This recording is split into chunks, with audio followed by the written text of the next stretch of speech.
hili ambalo Mungu mwenyewe ameandaa ili tuweze kukusanyika hapa tuchunguze maandiko na ili tuone njia iliyo ya kweli ni ipi.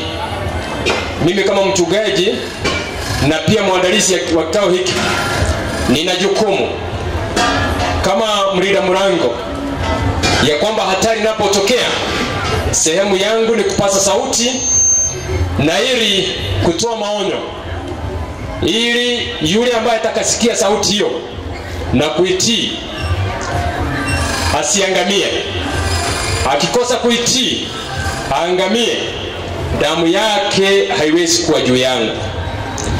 Na kwa hivyo kwa siku ya leo, kama vile mwalimu ambaye ameomba kwanza ametaja, mada ni kuhusu vitambo ambavyo tunavyotegemea, our authority katika imani.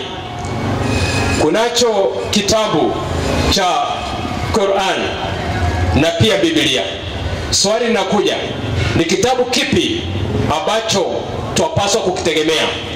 Kitabu kitajieleza na mwisho itakuwa tumegundua ni kitabu kipi ambacho kinaweza kutuelekeza katika njia iliyo ya kweli ambayo itatuhakikishia uzima wa milele.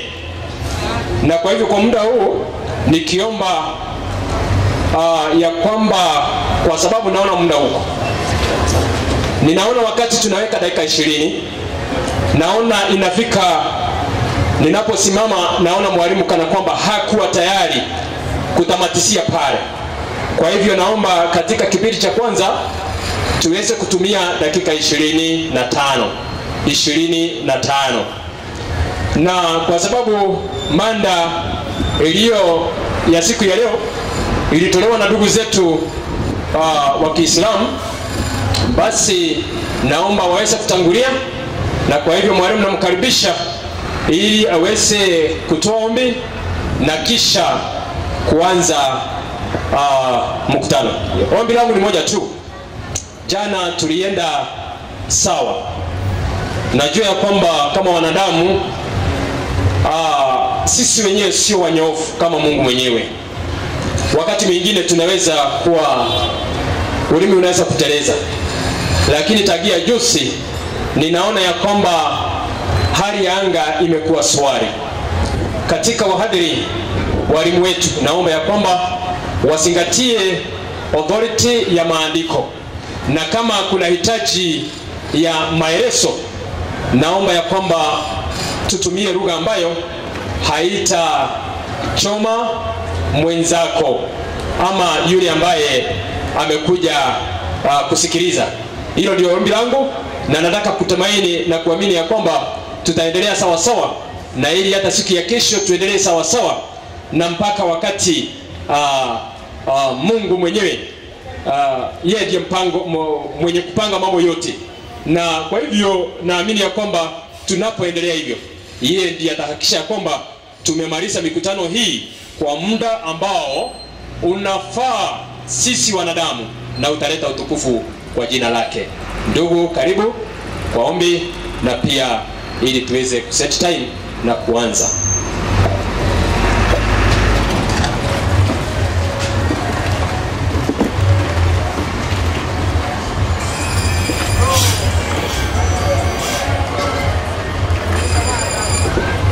Bismillahirrahmanirrahim. Kwa jina la Mwenyezi Mungu mwingi wa rehema mwenye kurehemu. Alhamdulillahi rabbil alamin. Shukrani zote anastahili Mwenyezi Mungu muumba mbingu na ardhi. Arrahmanirrahim, mwingi wa rehema mwenye kurehemu, wabaye wazuri hapa duniani. Maliki yaumiddin, mwenye kumiliki siku ya malipo au mfalme wa siku ya malipo. Iyyaka na'budu wa iyyaka nasta'in. Wewe Mungu tu ndiye tunakuabudu, wewe Mungu tu ndiye tunaomba msaada kwako. Ihdina siratal mustaqim, tuongoze njia iliyonyoka, siratal ladhina an'amta alayhim ghayril maghdubi alayhim waladdallin. Njia ya wale walioneemesha, wala si ya wale waliokasirikia, wala ya wale waliopotea. Amin. Amin. Assalamu alaykum wa rahmatullahi wa barakatuh. Nachukua fursa hii kumpisha al-akh Ustadh Muhammad Mawembe aweze kuingia kwenye mada moja kwa moja inshallah.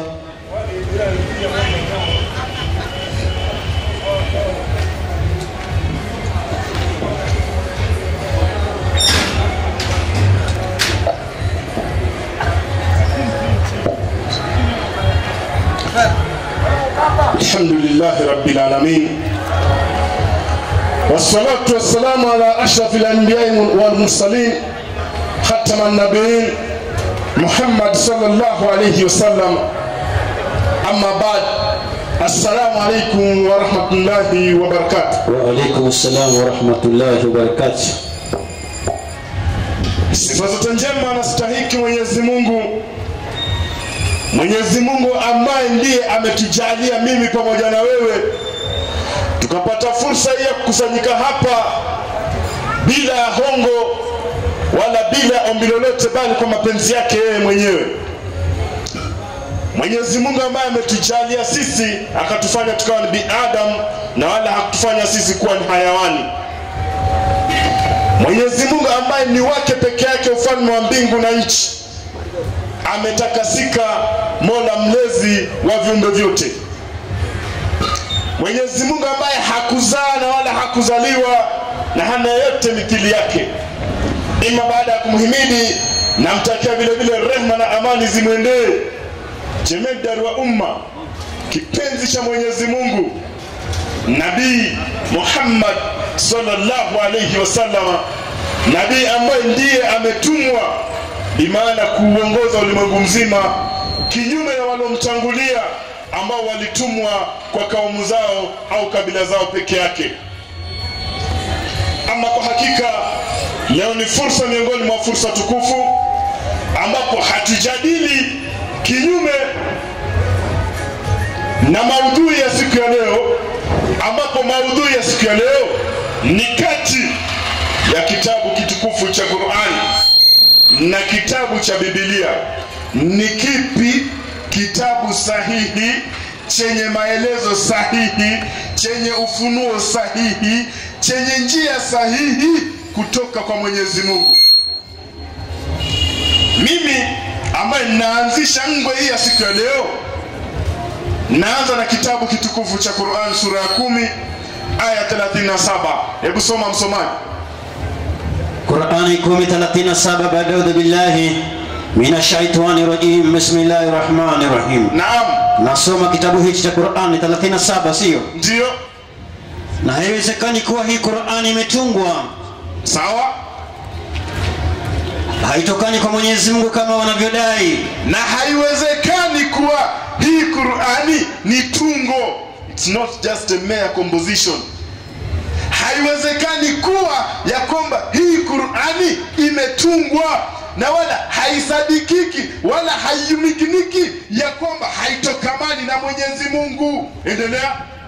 Kama wanavyodai, kwa sababu kuna watu wanadai ya kwamba Qur'ani ni tungo, ni kitabu ambacho si sahihi, hakitokamani na Mungu, ni kitabu ambacho kajitungia Nabii Muhammad, ni uzushi ambao wao Waislamu wanausadiki. Sasa haiwezekani, Mwenyezi Mungu anatuwekea wazi kuwa hii Qur'ani kwamba imetungwa eti haitokamani na Mwenyezi Mungu kama wanavyodai, kwa sababu kuna baadhi ya watu wanadai, na huenda tukabahatika kukumbana nao au kukutana nao, wale wanaodai ya kwamba Qur'ani imetungwa. Teremka. Inasema kama wanavyodai, bali imetokana na Mwenyezi Mungu, bali Qur'ani imetokamana na Mwenyezi Mungu, kwa maana ni maneno kutoka kwa Mwenyezi Mungu, kwa maana ni kitabu kinajisemea, kinajisadikishia ya kwamba ni kitabu ambacho kimetoka kwake Mwenyezi Mungu. Kwa lugha nyingine tutasema it's a talking book. Ni kitabu kinakuzungumzisha, kinajizungumzia, kinajieleza chenyewe, kwa sababu ni maneno sahihi kutoka kwa Muumba. Kwa hivyo haiwezekani kama vile wanavyodai. Ndio maana Mwenyezi Mungu anasema katika hiyo Qur'an, sura ya 11 aya 47, inasemaje? 11:47, ba'udhu billahi minashaitani rajim. Naam, 11:49. 11:49. Aya 11 49 Kiziban Arabihi Kitaban Karteti. Sadaka. 47 49. Nishafika pale, nasema hivi. Ndio. 49 nasema hizi ni katika habari za siri tunazokufunulia. Hizi ni katika habari za siri anazofunuliwa Nabii Muhammad sallallahu alaihi wasallam. Ukuwa ukizijua wewe, yeye alikuwa hajui, wala watu walikuwa hawana habari kabisa kabla ya hii Qur'ani kuteremshwa. Kabla ya Qur'ani kuteremsha, bi maana Qur'ani ni uteremsho kutoka kwa Mola wa viumbe vyote. Kwa hivyo kabla ya Qur'ani kuteremshwa, Nabii Muhammad sallallahu alaihi wasallam na umma au watu kwa jumla walikuwa hawajui lolote, walikuwa wako ndani ya giza. Kwa hivyo ilibidi uje mwangaza uweze kuwatoa katika giza, uwaongoze ili watu wapate kutanabahi, wapate kujua kwamba kweli haya ni maneno kutoka kwa Mwenyezi Mungu, au huu ni utiririko, ni uteremsho kutoka kwa Mola wa viumbe vyote. Kwa hivyo haiwezekani kama vile watu wanavyodai pasina kutanabahi wakaanza kusema kwamba hizi ni tungo au haya ni maneno yasotoka kwa Mola wa viumbe vyote. Mwenyezi Mungu mwenyewe amezungumza ndani ya Qur'ani kutuwekea wazi bayana ya kwamba Qur'ani ni kitabu kitukufu ambacho ni uteremsho kutoka kwake yeye Mwenyezi Mungu. Inasemaje Qur'an sura 18 aya 1 hadi 3? 18 hadi 3. Baada a'udhu billahi minash shaitani rajim. Naam. Bismillahir rahmanir rahim. Ndio. 18 hadi 3. 18 sura al-Kahfi. Naam. 18 hadi 3 nasema baada a'udhu billahi minash shaitani rajim. Naam. Bismillahir rahmanir rahim. Sifa zote njema zinamstahikia Mwenyezi Mungu ambaye amemteremshia mja wake Nabii Muhammad kitabu kitukufu hiki, wala kukifanya kuwa na upongo tengi. Tulia. Sifa zote njema zinamstahikia Mwenyezi Mungu. Huyo Mungu ndiye alomteremshia mja wake Nabii Muhammad sallallahu alaihi wasallam kitabu kitukufu hiki ambacho tunakisoma hapa, ambacho ni Qur'ani. Kwa hivyo sifa zote njema zinamstahiki Mwenyezi Mungu alomteremshia mja wake Nabii Muhammad sallallahu alaihi wasallam kitabu kitukufu cha Qur'ani. Bi maana Qur'ani ni uteremsho kutoka kwa Mola wa viumbe vyote. Kwa hivyo huyo Mola wa viumbe vyote ndiye anayestahiki sifa zote zilizo njema, kwa kuwa kaiteremsha Qur'ani na wala hakuifanza hii Qur'ani kuwa upogotege. Yani ina maana hakuifanya Qur'ani kuwa na maneno yasiyoeleweka, kuwa na maneno ambayo hayaingiliani. La, yeye ameiteremsha katika uteremko, katika mtiririko aliyoupendelea yeye mwenyewe Mwenyezi Mungu, na akaiteremsha kwa Nabii Muhammad sallallahu alaihi wasallam. Kwa hivyo huyo Mwenyezi Mungu ambaye ndiye ameiteremsha Qur'ani, ameiteremsha kwa Nabii Muhammad sallallahu alaihi wasallam, ndiye anayestahiki sifa zote, tena zile sifa zilizo njema kabisa. Huyo Mwenyezi Mungu anasema vipi kuhusiana na hiyo Qur'ani? Sura ya 17 anzia 105. 17 baada a'udhu billahi minash shaitani rajim. Naam. Bismillahir rahmanir rahim. Ndio. Na kwa ajili ya kuleta haki ulimwenguni ndiyo tumeteremsha Qur'ani. Mwenyezi Mungu anasema kwa ajili ya kuleta haki katika ulimwengu ndio maana akaiteremsha Qur'ani. Kwa hivyo Qur'ani imeteremka kwa ajili ya kusimamia haki katika ulimwengu. Endelea. Na kwa haki imeteremka. Tena Qur'ani bila shortcut imeteremka tena kwa haki kutoka kwa Mola wa viumbe vyote. Kwa hivyo ni kitabu ambacho kimekuja kusimamia haki, kimekuja kusimamia mizani ya haki, na kimeteremka kwa haki. Kwa maana hiyo hakina shortcut ama kimepitia through rigging na mambo kama hayo, hamna, bali kimekuja kwa mpangilio na mtiririko ulio wazi kabisa wa Mola wa viumbe vyote. Ndio kaiteremsha kitabu kitukufu cha Qur'ani. Teremka chini baba. 17 ngapi? 17105 tunateremka. Nasema na Qur'ani tumeigawanya sehemu mbalimbali. Tena Mwenyezi Mungu anasema Qur'ani ameigawanya sehemu mbalimbali kwa kuteremsha kidogo kidogo. Tena ilikuwa inateremka kidogo kidogo ili wasomee watu kwa kituo, ili watu wapate kusomewa Qur'ani kwa kituo. Yaani maana unapowasomea wapate kuwasomea maneno yaweze kuingia, yawe yanawajia mdogo mdogo ili wapate kufahamu. Maana ukiwasomea moja kwa moja kama vile mvua inavyonyesha, basi watakuwa ni wenye kupatwa na mafuriko ya elimu, hawatoelewa. Kwa hivyo wanasomewa kidogo kidogo. Teremka chini. Na tumeteremsha kidogo kidogo ili iwe wepesi kuhifadhika. Tena Qur'ani imeteremka kidogo kidogo ili Qur'ani iwe ni nyepesi kupata kuhifadhika. Ndio maana ni Qur'ani peke yake. Tena tunatangaza hapa, ni Qur'ani peke yake ambacho ni kitabu cha dini ambacho kimehifadhika. Kinyume na vitabu vingine vyote, hakuna chochote kile kimehifadhika, kwa sababu ni vitabu havina mpangilio, havina mwelekezi, wala havina vina kutoka kwa Mwenyezi Mungu. Bimaana ni vitabu ambavyo vinabauni tu maneno na vinakuwa ni vyenye kupachikwa ndani yake. Lakini Qur'ani ndicho kitabu peke yake ambacho kimehifadhika. Ndio maana hata ukichoma misahafu yote anajitokeza tu mtu mmoja na anaweza kukariri au kusoma jinsi alivyohifadhi na kinakuwa ni chenye kusimama. Fanya kosa, jaribu kuchoma vitabu vingine ambavyo vinaitwa vya dini, hapo ndo utajua kweli umewaletea watu hasara.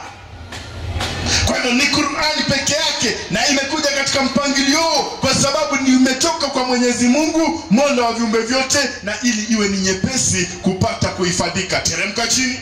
Inasema yaminini hiyo Qur'ani au msiamini. Kwa hivyo sisi hatuna kifua, ni kuwafahamisha watu imma yamini Qur'ani au kataa.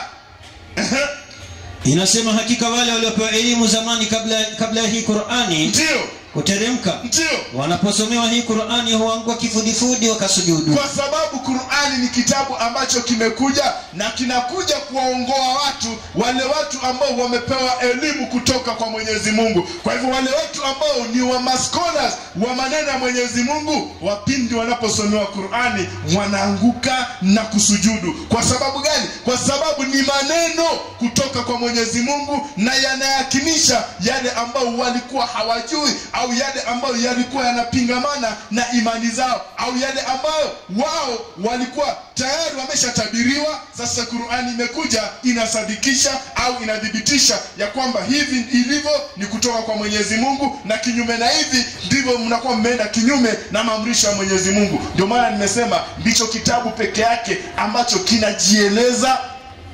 Kwa kimombo tunasema it's self explanatory. Kinajieleza chenyewe, kinajizungumzia, kinajisadikisha, kwa sababu kimebeba maneno kutoka kwa Mwenyezi Mungu, na Mwenyezi Mungu mwenyewe anakuwa ni shahidi juu ya hayo maneno. Ndio maana Mwenyezi Mungu anasema katika sura ya 10 aya 47, anasemaje mwingi wa rehema? 10:47 Qur'ani inasema baada ya billahi minashaitani rajim. Naam. Bismillahirrahmanirrahim. 10:47 nishafika baba. 10:57 samani. 57. 10:57 na bili geuze gio. Geuza tu haraka. 10:57 inasema hivi. Ndio. Enyi watu, yamekujieni mawaidha kutoka kwa Mola wenu. Yamekujieni kwa sababu kinajieleza na kimebeba ujumbe wa Mwenyezi Mungu. Kwa hivyo hicho kitabu kinasema yamekujieni mawaidha kutoka kwa Mola wenu. Yaani yamekujia somo, imekujia darsa kutoka kwa Mwenyezi Mungu. Ndio. Na poza na dawa yaliyo moyoni mwenu. Na ni poza na ni dawa ya yale yaliyomo katika nyoyo zenu. It's a remedy to your souls, kwa sababu ni maneno yametoka kwa Mwenyezi Mungu. Maliza. Inasema kwa Mola wenu na poza na dawa yale yaliyomo vifuani mwenu. Ndio. Na uongofu mkubwa na rehema. Na ni Qur'ani ni uongofu mkubwa na ni rehema kutoka kwa Mwenyezi Mungu, Mola wa viumbe vyote. Ndio maana ukija katika Qur'ani sura ya 2 aya yake ya 2 inasemaje baba? Inasema baada ya billahi minashaitani rajim. Naam. Tunasoma kitabu hiki kilichotukuka. Ndio. Inasema hakika kitabu hiki inasema hiki ni kitabu kisichokuwa na shaka ndani yake. Yaani Qur'ani inasema au inajieleza au inajizungumzia, inasema hiki, bi maana Qur'ani ni kitabu kisichokuwa na shaka ndani yake. Kwa hivyo Qur'ani ni kitabu ambacho ndio mwongozo wa mtu yote yule ambaye anaufahamu na anajua maneno ya Mwenyezi Mungu, ili apate kuaidhika na ili apate kuongoka, ni sharti aweze kuifuata Qur'ani. Hiki ndicho kitabu kisichokuwa na shaka ndani yake. Teremka.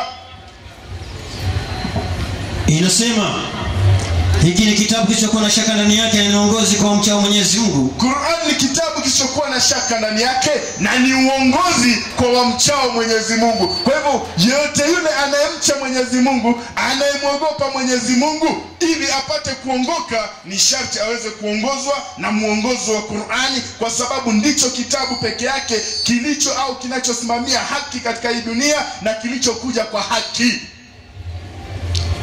Hiki ni kitabu kisichokuwa na shaka ndani yake na ni uongofu kwa wamchao Mwenyezi Mungu. Teremka. Inasema ambao huyaamini yasionekana maadamu yamesemwa na Mwenyezi Mungu na mtume wake. Ambao hao watu wanayaamini yale yasionekana maadamu yamesemwa na Mwenyezi Mungu na mtume wake. Maadamu haya maneno au ufunuo umetoka kwa Mola wa viumbe vyote na Rasul naye akadhibitisha, basi wanaamini. Maliza. Na wasimamisha sala na kutoa katika yale waliopewa. Na wanasimamisha sala na wanatoa katika yale waliopewa. Kwa sababu gani? Wako na muongozo. Muongozo upi? Kitabu kitukufu cha Qur'an kinakuwa ni chenye kuongoza, kwa sababu hicho kitabu kimebeba ujumbe kutoka kwa Mola wa viumbe vyote. Ndio maana Mwenyezi Mungu anasema katika sura ya 5 aya 48. Hebu soma baba.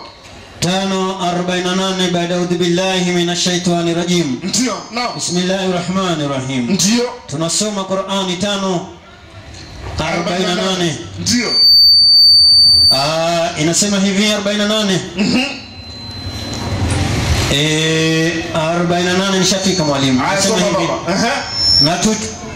Na tumekuteremsha kitabu kwa ajili ya kubainisha haki. Mwenyezi Mungu anamwambia Nabii Muhammad sallallahu alaihi wasallam, tumekuteremshia kitabu kwa ajili ya kubainisha haki. Yani ili haki ipate kubainika ni kutokamana na Qur'ani. Ndio maana tunasema kwamba Qur'ani ndio muongozo sahihi wa maisha ya mwanadamu, au ndo katiba ya maisha ya mwanadamu alopangiwa na Mwenyezi Mungu. Hiyo ukishaifuata Qur'ani hauwezi hitaji tena vikao vya kuweza kuikagua, vikao vya kuweza kubadilisha, sijui vikao vya kuweza kuamend. Hamna. Kwa sababu gani? Ni muongozo sahihi kutoka kwa Mwenyezi Mungu na itakuongoza katika haki. Kwa hivyo Mwenyezi Mungu anasema, na tumekuteremshia kitabu kwa ajili ya kubainisha haki. Teremka. Kinachosadikisha vitabu vilivyokuwa kabla yake na kuvihukumia kama haya ndiyo yaliyoharibiwa au ndiyo yaliyosalimika. Na kinasadikisha vitabu vilivyokuwa kabla yake na kuvihukumia kama katika hivyo vitabu vilivyokuwa kabla yake haya ndiyo yaliyosalimika au haya ndiyo yaliyoharibiwa. Maana kuna vitabu ambavyo vilitangulia. Kulikuwa na Taurati, kulikuwa na Zaburi na kulikuwa na Injili. Hizo zilikuwa zimeshatangulia. Sasa Qur'an inakuja kuhukumia haya maneno kadha wa kadha katika Taurati au katika Injili yako safi, na haya maneno mengine tayari wameshatia mikono yao. Kwa sababu gani? Kwa sababu ukiangalia katika kitabu cha Yeremia 8:8, hebu soma haraka. Kitabu cha Yeremia 8:8. Ndio. Chanifike mwalimu. Haya, fika baba. Wahitaji nauli. Yeremia 8:8 inasema kwa wanaosoma haya maandiko. Ndio. Kidogo najua na uzee pia. Uzee unakuja kwa kasi mjomba, itabidi kidogo ubadilishe mazingira. Yeremia 8:8 inasema kwa wanaosoma haya maandiko kwenye kitabu cha Biblia. Tusikize inasemaje, kwa sababu Qur'ani imesema imekuja kuvihukumia na kudhibitisha kama haya ndiyo yaliyosalimika ama haya ndiyo ambao wametia mikono yao. Sasa tunatoa andiko moja ndani ya Biblia alafu tunarudi ndani ya Qur'ani. Maana yenyewe inajieleza, wala haihitaji kikao wala haihitaji akili au fikra za kibinadamu. Soma andiko. Mwasemaje sisi tuna akili? Mwasemaje sisi tuna akili? Na Taurati ya Bwana tunayo pamoja nasi. Na Taurati ya Bwana tunayo pamoja nasi. Kwa sababu Taurati ilikuwa imeshateremshwa na iliteremshwa kwa Nabii Musa. Hasa kuna watu walikuwa wanajigamba, wanasema kwamba sisi ndo tuna Taurati, sisi ndo tuna Taurati halisi. Sasa Nabii Yeremia analetewa ujumbe apate kuwapasha hawa mabingwa, vipi mwasemaje sisi tuna akili na Taurati ya Bwana tunao pamoja nasi? Lakini tazama kalamu yenye uongo ya waandishi imeifanya kuwa uongo. Lakini tazama kalamu yenye uongo ya waandishi imeifanya Taurati kuwa uongo. Kwa hivyo Taurati ilitiwa uongo na kalamu ya uongo ya waandishi. Ndio pale unarudi kwa Qur'an uangalie, je, yale maneno yaliyoko ndani ya Taurati kuna yale ambayo yote wametia uongo au kuna maneno mengine ambayo yamesalimika? Kwa sababu hii Qur'an ndio mizani ya kuweza kujua vile vitabu vilivyotangulia kama hivi wametia doa ama hawajatia doa. Rudi hapo kwenye Qur'an sura ya 5 aya 45. Qur'an 5:45, baada billahi minash shaitani rajim, inasema naam. 5:45 ndio. Na humo katika Taurati ndio waliandikiwa ya kwamba mtu huawa kwa mtu. Na humo katika Taurati walikuwa wameandikiwa, ilikuwa ni habari hizo zilikuwa zinahusiana na kisasi, mtu huawa kwa mtu. Inabidi uangalie, je, katika Taurati ilikuwa imeandikwa? Lakini kwa sababu Qur'ani ndio inasahihisha, sasa Mwenyezi Mungu anatupea mwangaza ndani ya hiyo Qur'ani. Ndio pale amesema katika 5:48 malizia ile andiko kwa sababu ya 5:48. Alafu hiyo Taurati tutaikata kitabu kwa ajili ya kubainisha haki. Ndio. Na kinachosadikisha vitabu vilivyokuwa kabla yake. Ndio. Na kuvihukumia kama haya ndiyo yaliyoharibiwa au ndiyo yaliyosalimika. Na kuvihukumia kama katika hivyo vitabu vya zamani haya maneno ndiyo yaliyosalimika au haya ndiyo yaliyopotoshwa. Maana yake Qur'an inakuwa inahukumu, it's the law by itself. Na Qur'an inapokuwa ni the law by itself, ina maana it's a constitution by itself. Inapokuwa ni constitution by itself, ina maana kwamba ndio mfumo halisi wa maisha ya mwanadamu. Wewe ukitaka uishi maisha yale ambayo Mungu kakupangilia ni kupitia Qur'an. Ukitaka kuishi maisha ambayo wewe na binadamu mmejipangia, mnatumia kitabu kingine. Kama vile ukiwa katika nchi ya Kenya, tumejitungia katiba yetu. Katiba yetu ni kwa ajili ya maslahi yetu, wala si kwa ajili ya maamrisho ya Mwenyezi Mungu. Ndio maana hata katiba yetu inaruhusu mwanaume unaweza ukamwoa mwanaume mwenzako. Ni kwa ajili ya maslahi yetu. Wanawake nao vile vile wanaweza wakaoana. Ni kwa sababu ya maslahi yao, lakini sio vile ambavyo Mwenyezi Mungu amekadiria wala ambavyo Mwenyezi Mungu kapendelea. Kwa sababu Mwenyezi Mungu kapendelea watu wapate kuishi katika mfumo unaomridhisha Mwenyezi Mungu, na ndio maana ameteremsha katiba yake ambayo ni Qur'an. Maliza andiko. Inasema basi wahukumu baina yao kwa yale walioteremshiwa. Basi watu wapate kuhukumu kwa yale yaliyotoka kwa Mwenyezi Mungu, kwa sababu yale yaliyotoka kwa Mwenyezi Mungu wala hauhitaji wakili upate kumhonga, utafute jaji upate kumhonga ndio apate kukufeva. Hamna. Kwa hivyo muongozo sahihi wa maisha ya mwanadamu ni kitabu kitukufu cha Qur'an. Ndio maana kwa kumalizia sura ya 72 piga 1-2. 72:1-2. Ndio. Inasema baada billahi minash shaitani rajim. 72:1-2. Naam.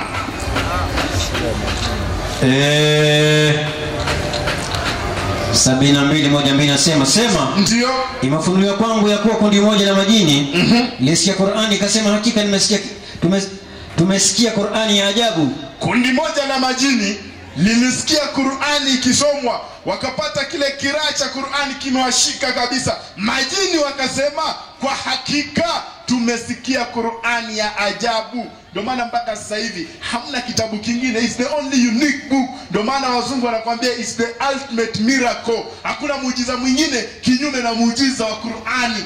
Majini wenyewe walisikia Qur'ani, kile kiraa kikaweza kuwashika, wakasema kwa hakika tumesikia Qur'ani ya ajabu. Teremka, inaongoza katika uongofu. Tena majini wakasema hiyo Qur'ani inaongoza katika uongofu, kwa sababu binadamu tunaishi tukitarajia kupata mwongozo kutoka kwa Mwenyezi Mungu. Ili tuweze kupata pepo yake Mwenyezi Mungu, ni lazima tuwe katika njia ya uongofu, njia ile ambayo itatufikilishia kwa Mwenyezi Mungu. Na ili tuweze kuifikia ni tuweze kufuata maagizo au tuweze kufuata amri au tuweze kufuata sheria kutoka kwa Qur'ani. Kwa hivyo Qur'ani inaongoza katika uongofu. Maliza. Wala inasema inaongoza katika uongofu, kwa hivi tumeiamini. Kwa hivi wakawa ni wenye kuiamini. Na ndio maana pia sisi maadamu imekuja kwa Nabii Muhammad sallallahu alaihi wasallam aweze kuongoza nao watu wote. Tukimalizia sura ni ya 6 aya ya 19, anasemaje Mwenyezi Mungu? Maana naona muda ndio hivyo, mwenyekiti ananielekezea bado sekunde. 6:19 baada billahi minash shaitani rajim. Naam. Bismillahirrahmanirrahim. 19 nasema kwa wanaosoma haya maandiko. Ndio. Sema au waulize Ndio. kitu gani ushahidi wake ndio mkubwa zaidi. Ndio. Kisha sema ujibu Mwenyezi Mungu. Mwenyezi Mungu ndiye ushahidi wake ndio ulio mkubwa kabisa, na Mwenyezi Mungu mwenyewe kwa mujibu wa Qur'ani kadhibitisha ya kwamba ndiye aliyoiteremsha Qur'ani, na ili Qur'ani iweze kuwa mwongozo kwa watu wote. Wa assalamu alaikum wa rahmatullahi wa barakatuh. Wa alaikum salam wa rahmatullahi wa barakatuh. Asante sana ndugu Maombe kwa kutuendeza vizuri. Tumesikia, aliye na sikio amesikia. Ili niweze kumkaribisha mwalimu wa upande wa Kikristo, manda kitabu cha Qur'an na kitabu cha Biblia ni kitabu kipi ambazo kiko na mwelekezi sahihi? Mwelekezi sahihi ni kitabu gani ambacho sisi wanadamu tuweza kukitegemea ili kutuandaa kwa ajili ya umilele? Kwa mwalimu wa Kikristo anaposimama ni kuwafahamisha vizuri ya kwamba mkutano huu ni wa kipekee. Wakristo na Waislamu wanapokuja pamoja ili kuchambua maandiko, tuweze kujua ni upande gani uliye katika upande wa kweli. Lakini katika mkutano huu kuna sheria ambazo sio za kukadamisha, lakini kwa heshima, ili tuweze kukaa katika hali inayofaa. Upande huu tumewatengea Wakristo, upande huu tumetengea ndugu zetu na dada zetu wa Kiislamu, na tunapoingia katika upande huu wa Kiislamu tuna sehemu ambao ni ya wanaume wako pande hii, na upande ule tumetengea dada zetu wa Kiislamu kwa heshima zao wawe pale. Na kama sasa wewe sio mwanamke, tafadhali kwa heshima usiwe pande hiyo, kuja pande hii tafadhali, ili mkutano tuende sawa sawa. Ama ukuja pande hii, kwa sababu pande hii tumechambagamana, hakuna upande wa wanawake ama upande wa wanaume. Kwa hivyo hiyo ni heshima, na kwa hivyo nataka kumkaribisha msukumesaji kwa upande wa Kikristo. Sijui kwa hoja ambazo zimesimamishwa unasiunga mkono au utasifuja, na utaunga mkono pande gani? Karibu ndugu. Haya, asante sana mwenyekiti kwa nafasi ambayo umeweza kunikabidhi. Kwanza nataka nianzie na salamu kwa ndugu zangu katika imani wa Kristo. Bwana Yesu asifiwe. Amen. Na kwa marafiki zangu Waislamu, amani ya Mungu iwe pamoja nanyi. Na hamjibu.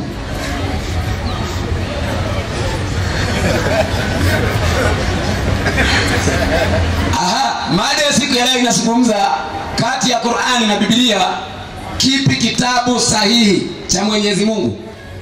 Mwalimu aliyetangulia hajasema ya kwamba Biblia si kitabu cha Mungu, sijasikia. Ile kitu ambayo nimeona amesema ya kwamba imeharibiwa. Hiyo nafikiri ndio imekuwa pointi yake.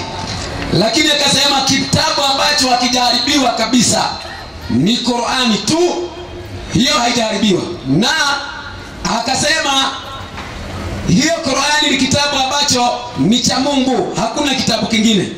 Lakini ninamtoa makosa, kwa maana yeye ameanzia pale juu kwa mti, badala anzie kupanda chini.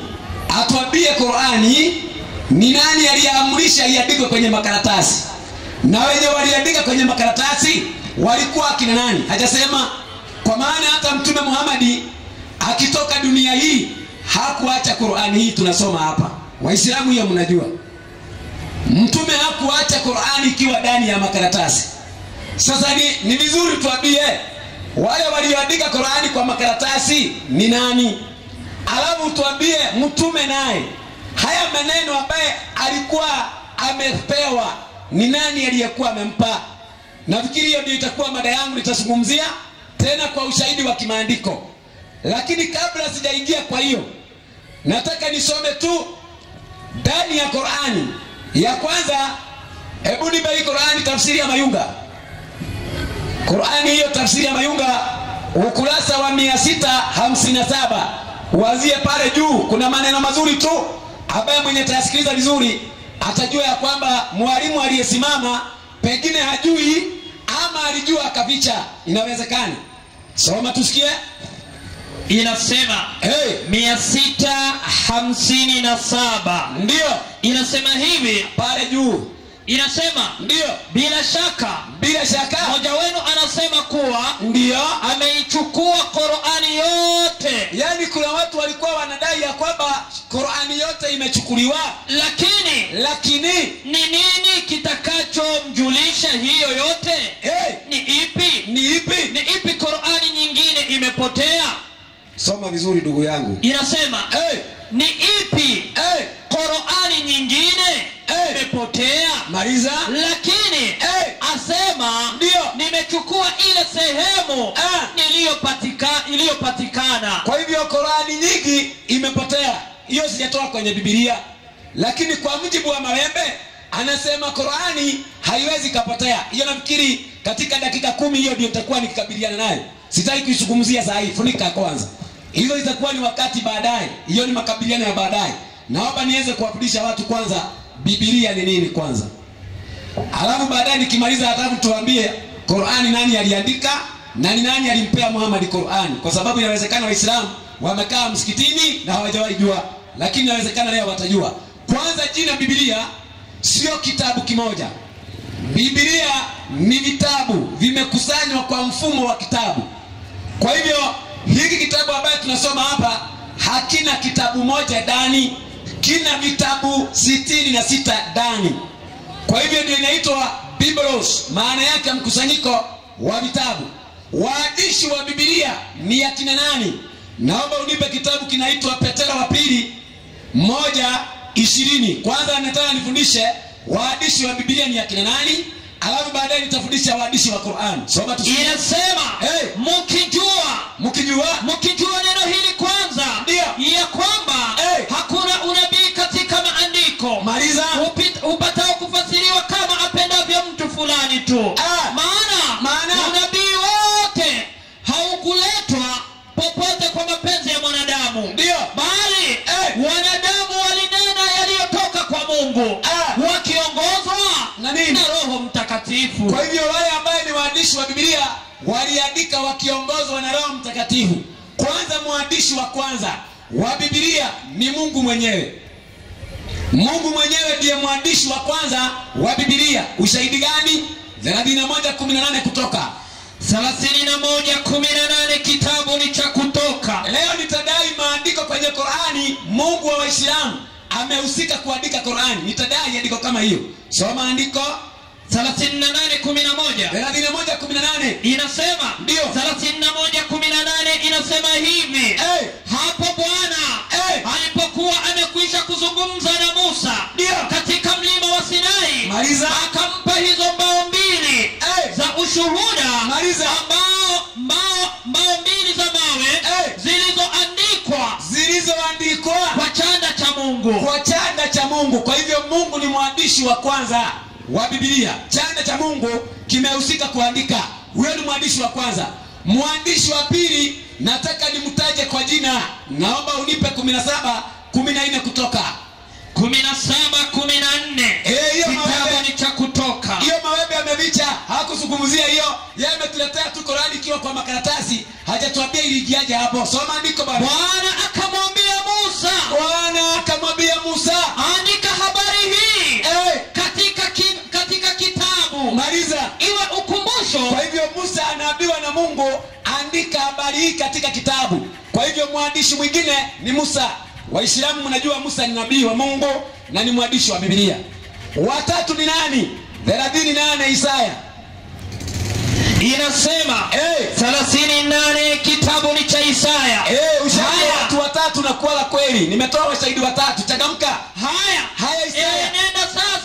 Nenda sasa. Andika neno hili katika kibao mbele ya macho yao. Unaona Isaya naye ni nabii. Anaambiwa na Mungu andika. Kwa hivyo waandishi wa Biblia ni manabii. Waliongozwa na Roho wakaandika. Hao ndio waandishi. Wakati Mungu alipowapea hiyo kazi ya kuandika, alikuja kuangalia ya kwamba wameandika vizuri. 12:6 Zaburi.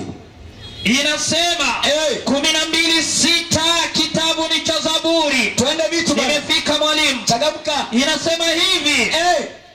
Haya 12